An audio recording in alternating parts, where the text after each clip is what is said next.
ये देखने वाले सब हज़रात दुनिया भर से, पाकिस्तान से कहीं से भी देख रहे हैं, सब खैर आफियत से होंगे। सबसे पहले तो आप सबको ईद उल अज़हा की खुशियाँ मुबारक।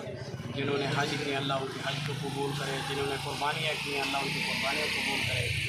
तो आज मैं मौजूद हूँ मरकज़ रेमंड मरकज़ में। यहाँ देखते हैं कि यहाँ के क्या निज़ाम है, कुर्बानी कैसे करते हैं, इनके मामूलात कैसे हैं। तो मैंने आज यहाँ आया, मैंने कहा आपको दिखाऊं कि यहाँ क्या माहौल होता है, इनकी कुर्बानी कैसी होती है, इनके बाकी मामूलात कैसे होते हैं। तो आएँ आपको ज़रा दिखाते हैं।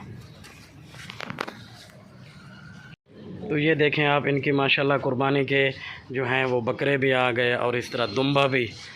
और आज क्योंकि ईद का दूसरा दिन है तो मुसलसल माशाल्लाह इनकी जो है वो कुर्बानी चल रही है। और जमात के साथी जो हैं ये बैरून के साथी हैं माशाल्लाह।